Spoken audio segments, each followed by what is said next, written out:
ನನಗೆ ಮಾತೇ ಬರ್ದಂಗೆ ಆಗಿದೆ. ನಿಜಕ್ಕೂ ನಾವೊಂದು ಕನಸಲ್ಲೂ ಕೂಡ ಈ ಥರ ಅಂದ್ಕೊಂಡಿರಲಿಲ್ಲ. ಇಂಥ ಅಭಿಮಾನಿಗಳು ಇಷ್ಟು ನಮಗೆ ಪ್ರೋತ್ಸಾಹ ಕೊಡ್ತಾರೆ, ನಮ್ಮ ಮೊದಲನೇ ಸಿನಿಮಾದಲ್ಲಿ ಇಷ್ಟು ದೊಡ್ಡ ಮಟ್ಟಕ್ಕೆ ಕೈ ಹಿಡಿತಾರೆ ಅನ್ನೋದು ನಮ್ಮ ಕನಸಿನಲ್ಲೂ ನಾವು ಅಂದ್ಕೊಂಡಿರಲಿಲ್ಲ. ಬಟ್ ಅಭಿಮಾನಿಗಳು ತುಂಬ ದೊಡ್ಡ ಮಟ್ಟಕ್ಕೆ ನಮ್ಮನ್ನು ತಗೊಂಡು ಹೋಗ್ತಿದ್ದಾರೆ. ಅವ್ರಿಗೆ ಯಾವಾಗಲೂ ನಾನು ಚಿರಋಣಿಯನ್ನು ಬಯಸ್ತೀನಿ.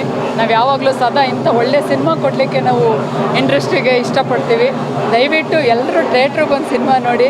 ಬಟ್ ನನಗೂ ಆ ಫೀಲು ಬಲರಾಮನ ಅನ್ಯಾಯ ಸಾವು, ಒಂದು ರೌಡಿಸಮ್ ಸಿನಿಮಾದಲ್ಲೂ ಕೂಡ ಒಂದು ಅನ್ಯಾಯ ಸಾವು, ಒಂದು ಒಳ್ಳೆಯ ವ್ಯಕ್ತಿತ್ವದ ಸಾವು ಬಂದಿದೆ ಅನ್ನೋದು ನಮಗೂ ಬೇಸರ ಇದೆ. ಕ್ಲೈಮ್ಯಾಕ್ಸ್ ನೋಡಿ ತುಂಬ ಆಘಾತದಲ್ಲಿದ್ದೀವಿ. ದಯವಿಟ್ಟು ಎಲ್ಲರೂ ಸಪೋರ್ಟ್ ಮಾಡ್ತಾಯಿದ್ದೀರಾ, ದೊಡ್ಡ ಮಟ್ಟದಲ್ಲಿ ಸಪೋರ್ಟ್ ಮಾಡ್ತಾಯಿದ್ದೀರಾ, ನಮಗೆ ತುಂಬ ಖುಷಿ ಇದೆ. ಮೇಡಮ್, ಇಲ್ಲಿ ತನಕ ನಿಮಗೆ ಸಿನಿಮಾ ಬಗ್ಗೆ ಅಷ್ಟು ಅರಿವಿರಲಿಲ್ಲ. ಖಂಡಿತ. ಈ ಸಿನಿಮಾದ ಜರ್ನಿ ಬಗ್ಗೆ ಹೇಳೋದಾದ್ರೆ, ಒಬ್ಬ ರಾಜಕೀಯ ಒಂದು ಕ್ಷೇತ್ರದಿಂದ ಬಂದವರು ನೀವು. ಹೌದು. ಸಿನಿಮಾ ರಂಗದಲ್ಲಿ ಇವಾಗ ಏಳು ಬೀಳುಗಳನ್ನೆಲ್ಲ ನೋಡಿದ್ದೀರಾ. ಇವತ್ತು ಸಿನಿಮಾ ಕಂಪ್ಲೀಟ್ ಆಗಿ ಹೊರಗಡೆ ಬಂದಿದೆ, ನಿಮಗೆ ಏನು ಅನಿಸುತ್ತೆ? ನಿಜವಾಗ್ಲೂ ಈ ಫೀಲ್ಡ್ ತೊಗೊಂಡಿರೋದು ತುಂಬ ಕಷ್ಟಕರ. ಈ ಪ್ರೊಡ್ಯೂಸರನ್ನು ವೃತ್ತಿನ ನಿಭಾಯಿಸೋದು ತುಂಬ ಟಫ್ ಇದೆ.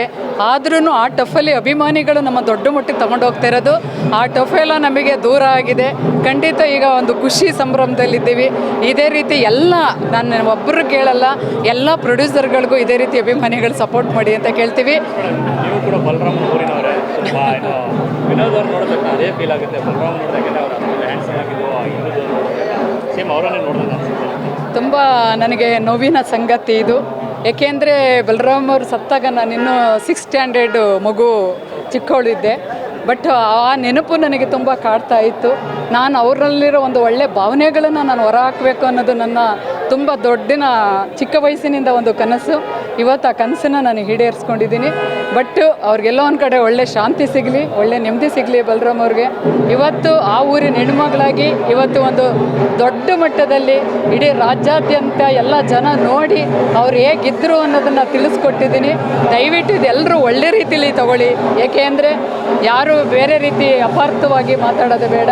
ಖಂಡಿತ ಇದು ಒಳ್ಳೆ ಮಟ್ಟಕ್ಕೆ ಹೋಗಲಿ ಅನ್ನೋದು ನಮ್ಮ ಆಸೆ. ಬಲರಾಮ ತೀರಿ ಹೋದಾಗ ನಾನು 6th ಸ್ಟ್ಯಾಂಡರ್ಡ್ ನಿಮಗೆ ರಿಲೇಟಿವ್ ಆಗಿರೋದ್ರಿಂದ ಒಂದು ಪ್ರಶ್ನೆ ಕಾಡುತ್ತೆ. ಸಿನಿಮಾ ಮುಗ್ದಾದ್ಮೇಲೆ ಬಲರಾಮ ಸತ್ತು ಕೂಡ ಅವರ ವೈಫು ಮಗು ಜೀವಂತವಾಗಿರೋದ್ರಿಂದ ಯಾವತ್ತಾದರೂ ಅವ್ರನ್ನ ಕಂಡಿದ್ದೀಯಾ? ಖಂಡಿತ ಮಾತಾಡಿದ್ದೀನಿ. ಅವರು ತುಂಬ, ನನಗೀಗಲೂ ಅವ್ರ ಮೇಲೆ ತುಂಬ ಅಭಿಮಾನ ಇದೆ, ತುಂಬ ಫೀಲಲ್ಲಿ ಮಾತಾಡಿದ್ದಾರೆ. ಬಟ್ ಇದನ್ನು ಅವರು ಕೂಡ ಮಾಡಬೇಡಿ ಅಂತಲೂ ಕೂಡ ಹೇಳಿದರು. ಬಟ್ ನಮಗೆ ನನ್ನ ಊರಿನ ಒಂದು ಹೆಮ್ಮೆನ ನಾನು ತೋರಿಸ್ಲಿಕ್ಕೆ ಈ ಸಿನಿಮಾನ ರೂಪಿಸಿದ್ದೀನಿ.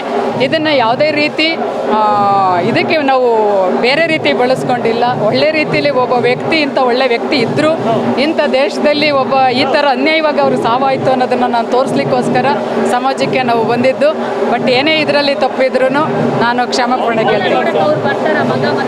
ಅದು ಗೊತ್ತಿಲ್ಲ ಮ್ಯಾಮ್, ಇಲ್ಲ ಮಾಡಿಲ್ಲ. ಬಟ್ ಅವ್ರಿಗೆಲ್ಲ ಕಡೆ ಪ್ರಚಾರ ಇರೋದ್ರಿಂದ ಗೊತ್ತಿದೆ. ಅವರು ಕೂಡ ಎಲ್ಲೋ ಅಂತ ಕುತ್ಕೊಂಡು ನೋಡ್ತಾರೆ ಅನ್ನೋ ಮನೋಭಾವನೆ ನಮಗೂ ಖಂಡಿತ ಇದೆ. ಏಕೆಂದರೆ ಅವ್ರು ಈಗಲೂ ಯಜಮಾನರನ್ನ ತುಂಬ ಇಷ್ಟಪಟ್ಟು ಪ್ರೀತಿ ಮಾಡಿ ಮದುವೆ ಆದಂಥವ್ರು.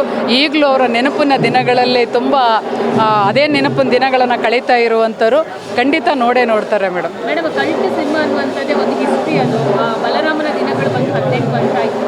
ಸೊ ಮತ್ತೆ ಅದನ್ನೇ ನೆನೆಸುವಂಥ ಸಿನಿಮಾ ಬಂದಿರೋದು. ಇತ್ತೀಚಿನ ದಿನಗಳ ಟ್ರೆಂಡಿಂಗಿಗೆ ಹೋಲಿಸಿ ಒಂದು ಸ್ವಲ್ಪ ಸಪ್ರೇಟ್ ಅನಿಸ್ಬೋದು. ಯಾವ ರೀತಿ ಪ್ರೇಕ್ಷಕರು ಬರ್ತಾರೆ ನಿಮ್ಮ ಸಿನಿಮಾಗೆ ಅನ್ನೋ ನಂಬಿಕೆ ಇದೆ? ಕಲ್ಟ್ ಸಿನಿಮಾ ಅಂತ ಬಂದಾಗ ಬರೀ ಒಡಿ ಕಡಿ ಕೊಚ್ಚು ಅದೇ ಇರುತ್ತೆ ಹೊರತು ಬೇರೆ ಏನೂ ಇರಲ್ಲ. ಬಟ್ ಒಂದು ಇದನ್ನು ಬಲರಾಮ ಸಿನಿಮಾ ನೋಡಿದಾಗ ಕಲ್ಟ್ ಮೂವಿ ಆಗಿದ್ರು, ಒಂದು ಫ್ಯಾಮಿಲಿ ಕುತ್ಕೊಂಡು ನೋಡೋ ಅಂಥದ್ದು ಒಂದು ಸಿನಿಮಾ ಆಗಿದೆ. ಏಕೆಂದರೆ ಈಗ ನಾವು ಕೆಲವೊಂದು ಸಿನಿಮಾಗಳನ್ನು ನೋಡ್ತೀವಿ, ಎಷ್ಟೋ ಫ್ಯಾಮಿಲಿಗಳು ಬರಲ್ಲ, ನಾವೇ ಅದೆಲ್ಲ ನೋಡೋಕ್ಕಾಗಲ್ಲ ಅಂತಾರೆ. ಬಟ್ ಈ ಸಿನಿಮಾ ಆಗಿಲ್ಲ, ತುಂಬ ಫ್ಯಾಮಿಲಿ ಕುತ್ಕೊಂಡು ನೋಡೋಂಥದ್ದು. ಕ್ಲೈಮ್ಯಾಕ್ಸ್ ಎಲ್ಲ ಫೀಲಿಂಗೇ ಬೇರೆ. ನಿಜವಾಗ್ಲೂ ನಾನು ಒಬ್ಬಳು ಹೆಣ್ಮಗಳಾಗಿ ಹೇಳ್ತಾ ಇದ್ದೀನಿ, ಎಲ್ಲ ಹೆಣ್ಮಕ್ಳು ಫ್ಯಾಮಿಲಿ ಕುತ್ಕೊಂಡು ನೋಡೋವಂಥ ಸಿನಿಮಾ. ಇದನ್ನು ಬಂದು ಎಲ್ಲರೂ ನೋಡಿ ಅಂತ ನಾನು ಕೇಳ್ಕೊಳ್ತೀನಿ. Thank you.